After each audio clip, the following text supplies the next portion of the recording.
진실하시고 좋으신 아버지 하나님, 은혜와 사랑을 감사드립니다. 오늘도 저희를 부르시고 택하시고 고난주간 제3일째 하나님께 귀한 예배를 올려드릴 수 있도록 우리를 축복하시니 참을 감사드립니다.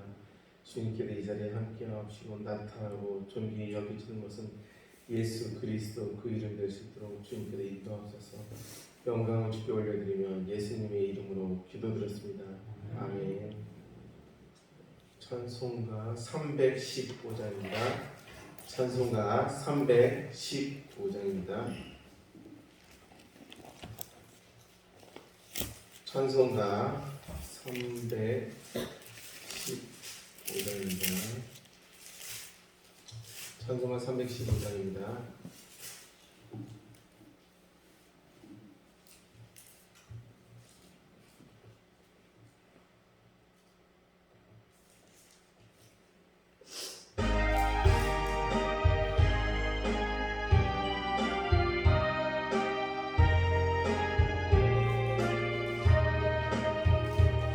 내 주 되신 주 참 사랑하고 곧 그에게 죄를 다고 합니다. 그 은혜를 주신 내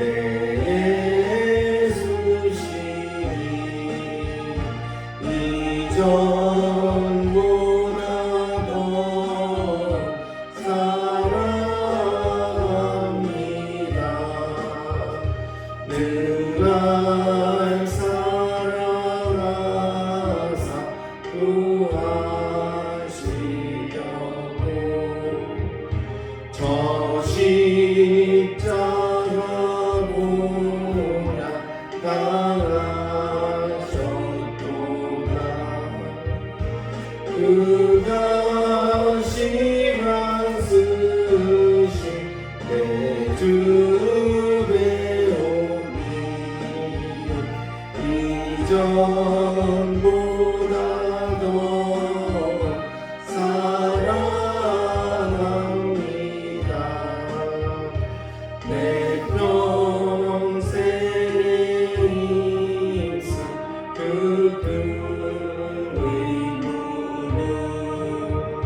주 예수의 도움을 빌리라. 숨질 때까지 할 말씀은 이전보다 더 사랑합니다. 그 영광의 나를 들어가서 풍성한 은혜를 감사리 금연류관 쓰고 나 찬송할까. 이전보다 더 사랑합니다.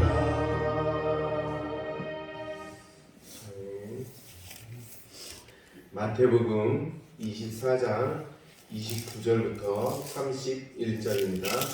마태복음 24장 29절부터 31절까지입니다.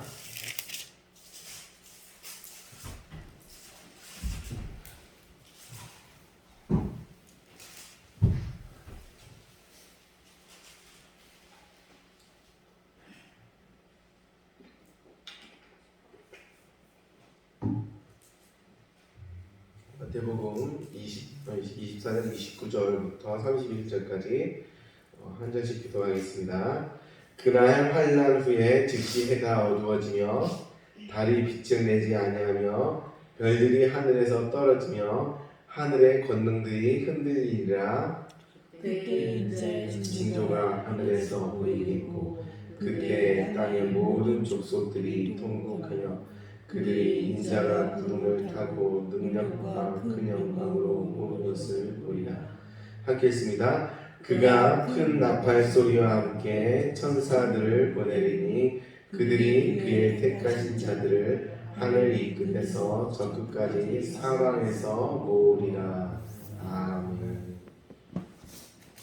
이 시간 잠깐 기도하겠습니다. 강북교회에 속한 모든 성도들 오늘 하루도 주의 날개에서 품어지시고 또한 주의 그들이 발을 이 길을 걷고 저 땅을 밟을 때마다 아브라함처럼 복의 통로가 되어서 주의 이름으로서 복음을 증언할 수 있는 아름다운 하나님의 발길들 되게 다이 시간에 주님께 우리 한 목소리를 기도하겠습니다.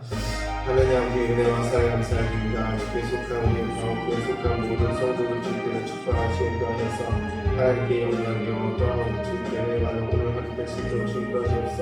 그들이 받는 모든 땅들이 복음의 땅이 되게 하시고 축복의 땅이 되게 하시고 하나님의 사랑이 넘치는 땅이 될 수 있도록 축복하시옵소서. 우리 가옥에 속한 모든 성도들 주께서 축복하셔서 하나님께서 인도하셔서 그들이 건강하게 하소서.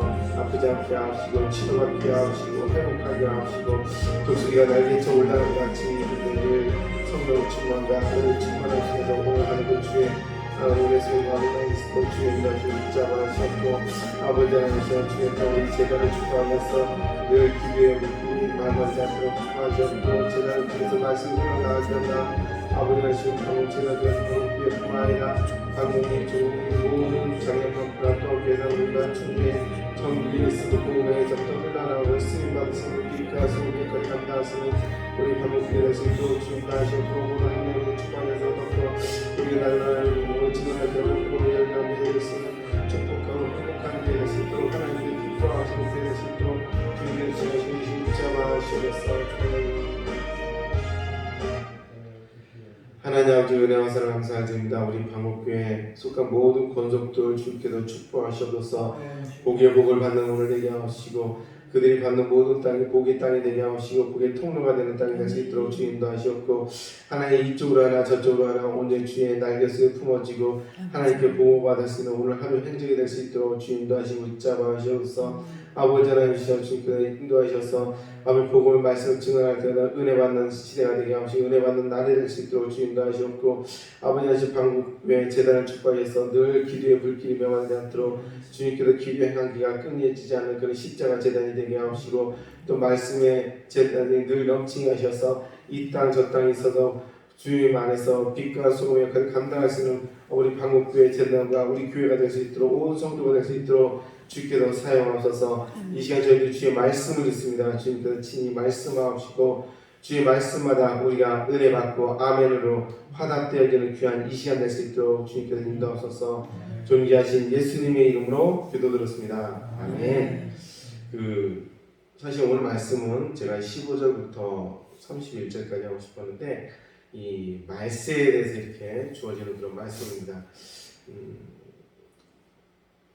원시 교회 때 예수 그리스도 부활하시고 사도행전 1장부터 쭉 10장까지 쭉 나가다 보면은 원시 교회 베드로가 말씀을 증언할 때 그날에 3천이나 더하더라 그날에 5천이나 세례를 받았더라 이랬을 때 예루살렘 교회를 원시 교회라고 얘기합니다. 최초의 교회를 얘기하고 그 성도의 숫자가 좋게 1만 명은 넘었을 것이다 이렇게 얘기를 합니다.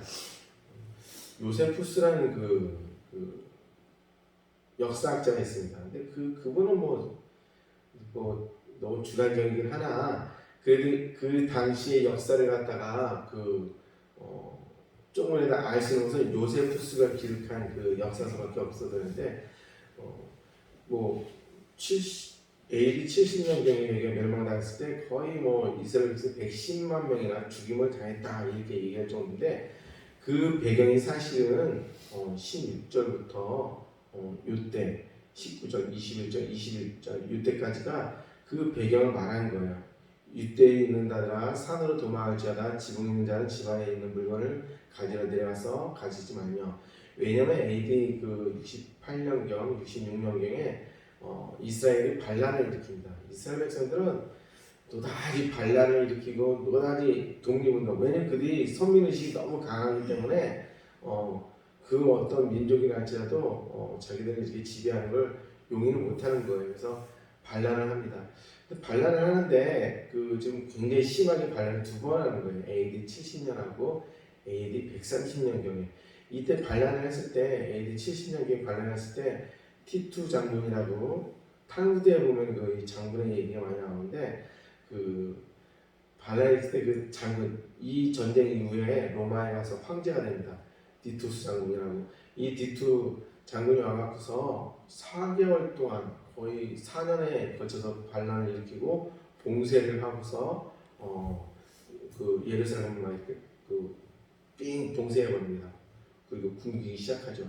그래서 자기 뭐 자녀들을 잡아먹고 뭐 그런 때 시대가 그 시대이기도 한 거였는데 거의 그 화가 났을 거 아니에요. 사람도 반란 일으키고 또 항전을 하려고 이렇게 했으니까 얼마나 화가 났을 거예요.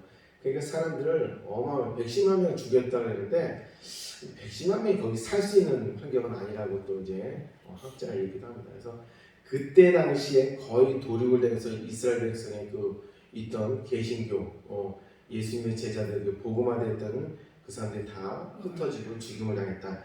요 얘기가 또 한 개 있고 그래서 이스라엘 백성의 기독교인이 아예 없는 거예요. 130년경에 또 한 번 항쟁을 합니다. 그 항쟁을 130년경에 또 항쟁할 때 지독하게 한 거죠. 한국 사람들 독립운동하는 건 저리 가라는 거예요. 아주 그냥 지독하게 항쟁 시온파라고 해서 유다가 가룟 유다가 시온 독립 열심당원이라고 했잖아요. 그 사람들이 열심당원이 칼로 갖다가 그대로 독립운동을 하는 사람들인 거예요. 그러다 보니까 백성님이 또 한 번 독립운동을 해갖고 그때 자체는 완전히 그 예루살렘의 유대인들이 단 한 명도 없이 다 이주시키고 죽이고 그러면서 이제 그 흩어지면서 이스라엘 백성 안에서 기독교인들이 다 그냥 디아스포라 흩어지면서 2000년 동안 이스라엘 백성들은 거의 예수 그리스도를 갖다가 인정을 안 하는 거예요. 가뜩이나 그 전체 인구 중에서는 뭐 그 당시에 3,000명 하고 5,000명 돼서 뭐 많은 것 같지만 1만 명이라는 숫자가 이스라엘 백성 인구 중에 비중에서는 높은 게 아니었거든요. 그런 상태 속에서 두 번의 대환란을 당하고 그걸 갖다 종말의 시대로서 그날에는 아기 벤 자들도 젖먹이는 자들도 화가 있을지어다 하면서 요거는 사실은 AD 30년경에 예수 그리스도 생애 때 봤을 때 70년과 140년을 사실은 예언을 했던 그런 말씀이기도 합니다. 그것은 그 이스라엘 백성의 종말적인 얘기고 오늘 29절, 30절, 31절 요것은 사실은 기독교 이 세계의 종말을 갖다가 이렇게 의미합니다. 종말의 시대에는 보니까 29절 보니까 네 가지의 모습이 나오는데 그날에 환란 후에 즉시 해가 어두워지죠. 달이 빛을 내지 아니하고 별들도 하늘에서 떨어지며 하늘의 권능들이 흔들리라. 그래서 하늘의 권능들이라는 것은 여기서 또 다시 해석하기는 별들일 것이다. 별들이 막 그 천차 있는 것, 하늘에 있는 것들이 모두 흔들릴 것이다. 이래서 우주적으로 징조가 아주 희한한 징조. 해도 어두워지고 달도 빛을 내지 않고 별도 떨어지고 별들이 막 흔들릴 것이다. 별빛도 흔들릴 것이다.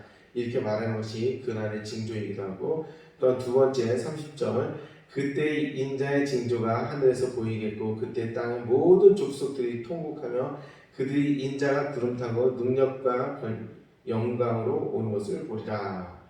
인자의 징조가 하늘에서 보이겠고 땅의 모든 족속들이 나라가 이제 멸망할 것이다. 통곡하고 인자의 올 것을 구름 타고 예수 그리스도께서 심판으로 오시는 것을 그들이 볼 것이다. 이걸 생각해 보면은 지구가 둥글지 않습니까? 지가 뺑 둥글고 우리는 여기 있고 미국은 저쪽에 있고 막 그런데 어떻게 오겠습니까? 근데 하나님께서 계시록에도 보면은 동시에 모든 백성들이 이걸 본다고 했어요. 그래서 아마 하나님의 방법은 우리랑 다른 거예요. 삼위일체가 있는데 성부 하나님, 성자 예수님, 그리고 성령 하나님 이렇게 삼위일체가 있는데 설명이 잘 안 됩니다. 왜 안 됩니까? 인간은 그런 구조가 없기 때문에. 역시 종말의 이 방법이나 이런 그 놀라운 역사는 인간의 말로는 이게 설명이 안 되는 거예요. 하나님께서는 우리는 형상이 없습니다. 왜 형상이 없습니까? 표현할 수 없기 때문에 그런 거예요. 형상이 있는 것은 사실은 유한적인 거예요. 제한적인 거예요. 사람의 말로 설명할 수 있다는 것도 사실은 제한적인 거예요. 제한. 사람의 말로 설명할 수 없기 때문에 그것이 무한할 수 있다는 것이죠. 제한하지 않은 무한할 수 있다는 건 사실입니다. 하나님께서 사실은 우리가 어떻게 천국이 오고 어떻게 심판이 옵니까? 두 가지 종말이 있습니다. 두 가지 종말. 첫 번째는 개인적 종말입니다. 이것 개인적 종말은 우리가 죽음을 말할 수 있겠죠. 개인적으로 죽는 것을 개인적 종말이라고 하는 거예요. 모든 사람은 천국에 갈 때 어떻게 합니까? 했을 때 이 두 가지 종말을 반드시 거쳐야 되는데 개인적 종말, 죽음 이후로 새 몸과 부활체를 입고서 가는 것이죠. 그리고 저는 우주적 종말이 있습니다. 우주적 종말이 바로 오늘 이 본문인 거예요. 우주적 종말인 것은 모든 것이 끝나고 예수 그리스도께서 재림하시면서 우주적 종말이 오고 그 우주적 종말이 왔을 때 그 개인적 종말로서 당했을 때 두 가지가 있는 거예요. 두 가지 경우가 있는 거예요. 하나는 바로 내가 나와 함께 잠시 후에 낙원에 거하리라. 이런 함께 죽으면서 바로 낙원에 가는 사람이 있고 그리고 또 죽음 이후로 잠자는 자가 있는 거예요. 그러니까 이 잠자는 자들이 우주적 종말이 올 때 깨어나서 하나님과 더불어서 천국에 가는 자가 있고 또 깨어나서 지옥에 내려가는 자가 있고 이래서 종말을 이렇게 정의하면 이렇게 쉽습니다. 개인적 종말이 오는데 그냥 낙원으로 바로 가는 사람이 있고 잠자는 자가 있고 또 잠자는 자 중에서도 전 우주적 종말 진짜로 종말이 왔을 때 그 사람들 중에서 천국으로 가는 자 예수님과 더불어서 예수 맞이하는 사람이 있고 심판 이렇게 받아서 지옥으로 떨어지는 사람이 있고 이렇게 우리가 종말을 우리가 생각하고 정의를 하면 좀 쉽습니다. 31절 우리 함께 읽어보겠습니다. 시작. 그가 큰 나팔 소리와 함께 천사들을 보내리니 그들이 그의 택하신 자들을 하늘 이 끝에서 저 끝까지 사방에서 모으리라. 그래서 천사들을 보고 보내서 그들이 택한 자들 이 끝에서 저 끝까지 사방에서 모으리라. 저는 우주적 종말이 올 때 하나님께서 하나님 사람들을 이렇게 모으시고 택하시고 복주시고 이런 징조가 하나님께서 이루어진다는 사실입니다.